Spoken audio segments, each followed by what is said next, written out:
Bien, como todos los lunes, acá en la columna NOA, nuestro columnista de los viernes, el doctor Abel Cornejo, abogado, historiador y escritor. ¿Qué tal? Buen día, Abel. Buen día, Edgar, ¿cómo estamos? Muy bien, bueno, ¿Bien? estamos cada día que pasan estos días con debate y controversia, siempre es importante volver a la Constitución, ¿no? Al texto de la Constitución. Casi telepático lo tuyo, Sí, ¿no? de lo que vamos a hablar hoy. Bien, En la columna de hoy vamos a hablar sobre el federalismo, pero no nos vamos a poner a hacer historia del federalismo argentino porque la mayoría de la audiencia ya conoce, pero además tenemos que decir por qué es importante el federalismo y dónde está, en qué parte está. Una de las partes donde está el federalismo es que la Constitución Nacional, que vamos a hacer una pequeña digresión porque dice ahora todo fuera de la ley, nada fuera de la ley. Nosotros decimos todo dentro de la Constitución y no puede haber nada fuera de la Constitución. La Constitución argentina adopta el sistema como sistema de gobierno, dice el artículo 2 de la Constitución Nacional, el sistema representativo, republicano y federal. Representativo, ya sabemos que el pueblo no delibera ni gobierna sino a través de sus representantes. Republicano porque tiene tres poderes que son las bases en las que se asienta la república, y federal porque nuestro país le costó muchos años llegar a la organización federal. No es solo el proceso de 1853-1860, sino en 1880 termina el afianzamiento del federalismo como Estado, con la capitalización de la ciudad de Buenos Aires, que fue la última guerra civil argentina. Sin embargo, nosotros vemos que últimamente hay como una suerte de destrato permanente hacia las provincias argentinas, y nosotros de esta columna venimos repitiendo y reiterando: no son los gobernadores, es el pueblo argentino. Son las 23 provincias argentinas más la ciudad autónoma de Buenos Aires. Es decir, 24 estados que componen el Estado federal, 14 de ellos preexistentes a la formación de la nación argentina. Yo, antes de meternos de lleno así en la letra de la Constitución para ver por qué las provincias tienen razón en sus reclamos desde el punto de vista constitucional, quiero decirles que Juan Bautista Alberdi, el padre civil de la nación, si se quiere, que ahora es tan invocado, en algunas cosas muy bien y en otras cosas nada que ver con el pensamiento alberdiano. Alberdi, cuando escribe Bases y Puntos de Partida, que es el libro madre sobre el que se va a fundar nuestro país en la Constitución de 1853, elige que nosotros seamos un Estado federal y no confederativo, porque la Argentina venía de ser confederativa. No es que no había una organización escrita, pero sí de hecho existía la Confederación Argentina con el encargo a la provincia de Buenos Aires de las relaciones exteriores. Ahora dicen, hay que volver al Pacto de San Nicolás, pero el Pacto de San Nicolás hay que acordarse que la provincia de Buenos Aires se retira y no adhiere al Pacto de San Nicolás, ni manda diputados constituyentes, o mejor dicho, los manda y después se van a la Constitución de 1853. Recién en 1860 vuelve la provincia de Buenos Aires con una convención propia para aceptar la Constitución de 1853 y se reserva el tema de las aduanas interiores para sí. Es decir, que ahí ya empieza un desequilibrio que también existió el 25 de mayo de 1810, cuando Buenos Aires quería imponer los gobernadores a las provincias argentinas, donde empieza también esta dicotomía. Es parte de la madre de nuestros problemas nacionales. Y recordar que Salta es la única de las ciudades interiores y la primera que junto a Buenos Aires adhiere al movimiento de Mayo, es decir, que nosotros tenemos una autoridad moral histórica en ese sentido. Pero vamos a ver una cosa: a los gobernadores hoy se les dice que ellos aparecen algunos diputados nacionales con cierto tono compadrito, medio arrabalero, que está muy bien para el tango, pero no para el federalismo, Entonces dicen que las provincias aprendan a recaudar, a cobrar impuestos. Veamos qué dice el artículo 75, inciso 9 de la Constitución Nacional. Una de las facultades del Congreso de la Nación Argentina es acordar subsidios del Tesoro Nacional a las provincias cuyas rentas no alcancen según sus presupuestos a cubrir gastos ordinarios.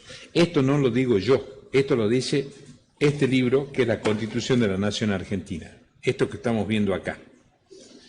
¿Qué más dice nuestra Constitución al respecto?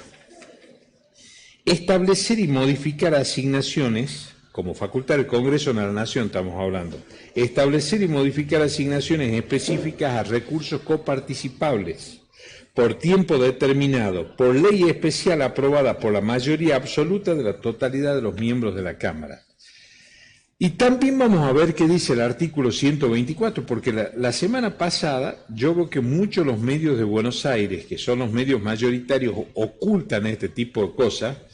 La semana pasada ocurrió una cosa desde el punto de vista político institucional muy importante que ya tuvo un esbozo hace algunos años, que es la constitución de una región.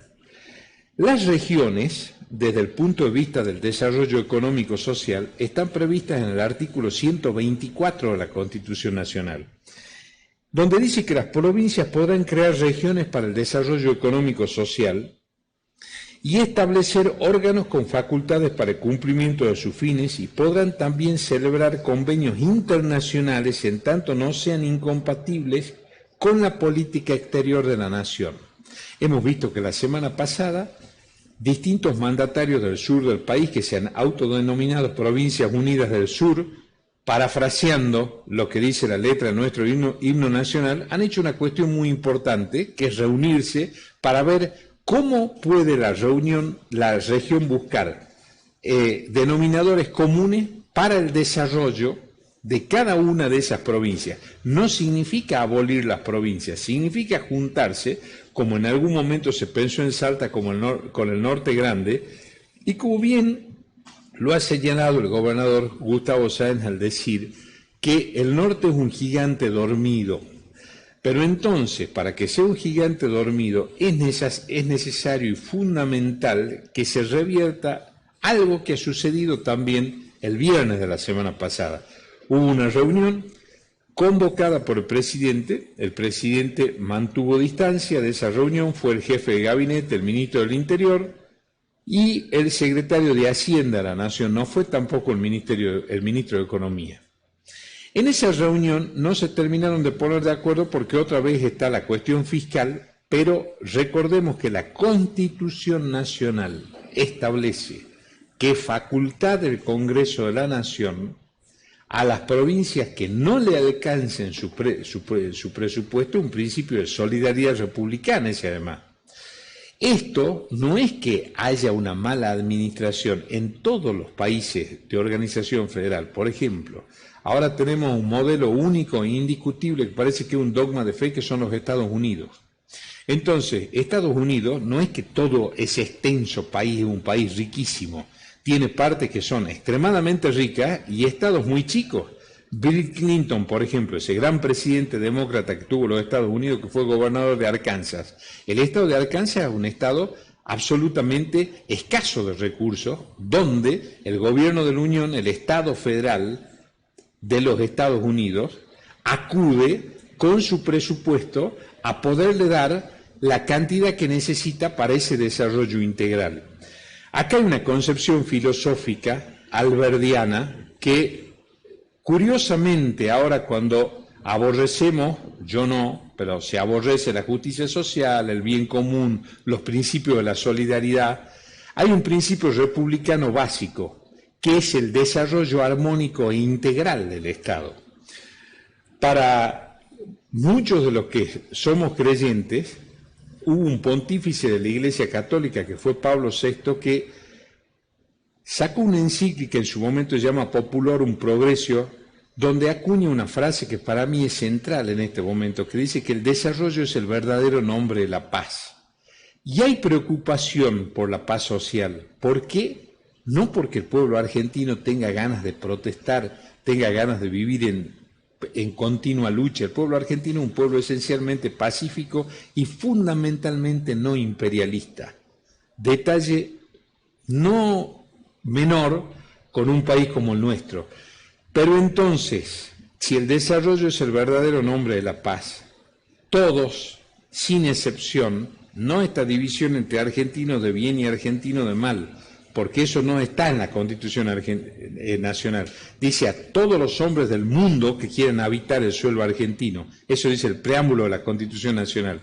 Si son todos los hombres del mundo los que quieren habitar el suelo argentino, hombres y mujeres, aclaramos nosotros, bueno, entonces la invitación tiene que ser a ese desarrollo en nombre de la paz, armónico para todas las provincias.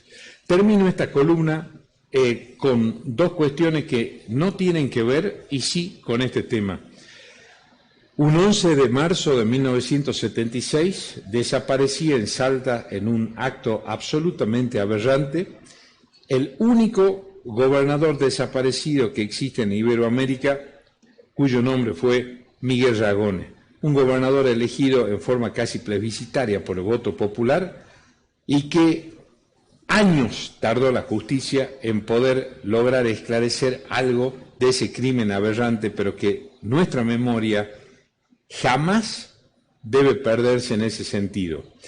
Y rendirle un homenaje personal al doctor Ragone en este nuevo aniversario de su desaparición y también a una queridísima amiga, luchadora de la democracia, que después de una larga enfermedad por la que luchó mucho, era una esperanzada de la vida, ha sucumbido justamente el Día de la Mujer. Nada mejor para despedirse que el Día de la Mujer para recordar a la querida Diana Conti. Muchísimas gracias. Bien, estuvimos así con esta columna de Abel Cornejo, casualmente lo que él recordaba del aniversario del secuestro y desaparición del doctor Miguel Ragone, gobernador de la provincia de Salta, y también, nosotros lo dijimos al principio, la recordación del 11 de marzo de 1973, el triunfo de la Alianza Peronista que encumbró en la presidencia a Héctor J. Cámpora y Solano Lima. Son dos fechas que debemos agendar y debemos recordar siempre. Muchas gracias, Abel, por esta columna. Un gusto, como siempre. Nos volvemos a encontrar el próximo lunes. Así va a ser. Sin decir, por supuesto, el tema. El tema siempre es una sorpresa para todos.